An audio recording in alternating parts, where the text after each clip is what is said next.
1972 पाकिस्तान के रावलपिंडी में मौजूद एक कड़ी सुरक्षा वाले प्रिजनर ऑफ वॉर यानी POW कैंप में वो रात इतिहास बनने वाली थी। यही वो कैंप था जहां 1971 के भारत पाकिस्तान युद्ध के बाद भारतीय वायुसेना के 12 पायलटों को बंदी बनाकर रखा गया था। कैंप की सुरक्षा इतनी सख्त थी कि कोई सोच भी नहीं सकता था कि यहां से कोई जिंदा बाहर निकल पाएगा। चारों तरफ ऊंची ऊंची दीवारें, दीवारों के ऊपर काटीले तार, हर जगह हथियारबंद पाकिस्तानी सैनिक। लेकिन इसी नामुमकिन जगह पर 3 ऐसे भारतीय पायलट मौजूद थे जिनके इरादे किसी दीवार, किसी तार और किसी बंदूक से डरने वाले नहीं थे।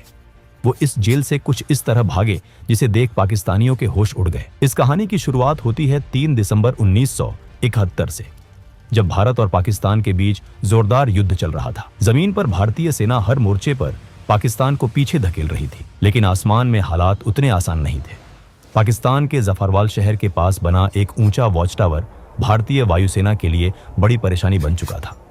वहां से पाकिस्तानी सेना भारतीय मूवमेंट पर नजर रखती थी और कई बार भारतीय विमानों पर सटीक फायरिंग भी की जाती थी। इस वॉच टावर को तबाह करने की जिम्मेदारी दी गई भारतीय वायुसेना के जाबाज पायलट दिलीप पारुलकर को।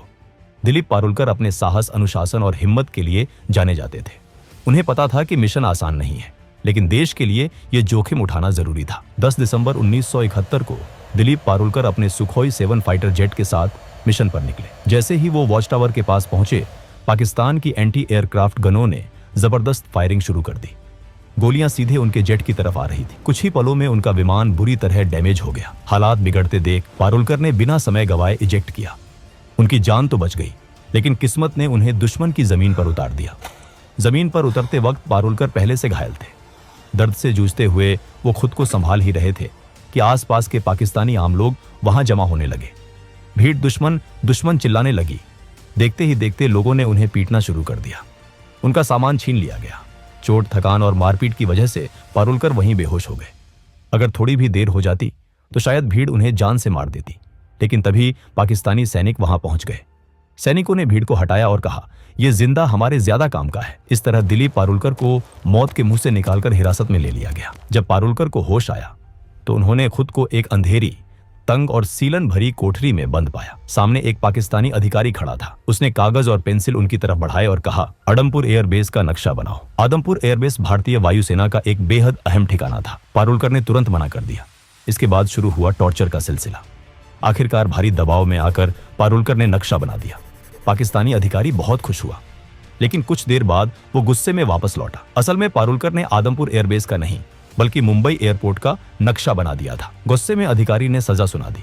पूरी रात कोठरी के एक कोने में खड़े रहना होगा। एक गार्ड को आदेश दिया गया कि अगर पारुलकर बैठे तो तुरंत गोली मार दी जाए। पूरी रात पारुलकर खड़े रहे। शरीर जवाब दे रहा था, लेकिन गार्ड को उन पर तरस आ गया। उसने धीरे से कहा, सुबह तक बैठ जाओ, अगर कोई आएगा तो मैं खास दूंगा, तब तुम खड़े हो जाना। इसके बाद कई रातें पारुलकर ने उसी अंधेरी कोठरी में बिताई। लगातार टॉर्चर हुआ, लेकिन उन्होंने अपने मुंह से कुछ नहीं निकाला। आखिरकार पाकिस्तानी अधिकारी भी थक गए और कुछ दिनों बाद उन्हें बाकी भारतीय बंदियों के साथ एक ही कैंप में डाल दिया गया।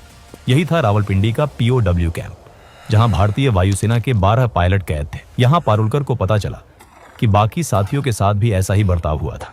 सबने दर्द सहा था, लेकिन किसी का हौसला नहीं टूटा था। इस कैंप के इंचार्ज थे उस्मान हामिद। वो भारतीय पायलटों के साथ सम्मान से पेश आते थे। हालांकि कई पाकिस्तानी अधिकारियों को ये बात बिल्कुल पसंद नहीं थी। उसी उस्मान हामिद ने भारतीय पायलटों को एक कैसेट प्लेयर और एक एटलस दिया। शायद उन्हें अंदाजा भी नहीं था कि ये छोटी सी मदद आगे चलकर कितनी बड़ी कहानी लिखेगी। 25 दिसंबर 1971 को कैंप में खबर पहुंची, ढाका में पाकिस्तान ने सरेंडर कर दिया है। भारत युद्ध जीत चुका है।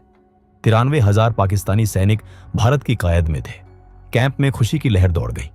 सबको लगा कि अब जल्द ही वो घर लौटेंगे, लेकिन दिलीप पारुलकर का मन कुछ और कह रहा था। उन्हें पता था कि कैदियों की अदला बदली में लंबा वक्त लग सकता है। उन्होंने साथियों से कहा, अगर हम यहां बैठे रहे तो शायद सालों लग जाए, क्यों ना हम खुद ही रास्ता निकालें। पहली बार किसी ने उनका साथ नहीं दिया, लेकिन पारुलकर हार मानने वाले नहीं थे। उनके दिमाग में एक बीज पड़ चुका था, आजादी का बीज, और यही बीज आने वाले महीनों में एक ऐसी योजना में बदलने वाला था जो रावलपिंडी की दीवारों को हिला देने वाली थी। 25 दिसंबर 1971 के बाद रावलपिंडी POW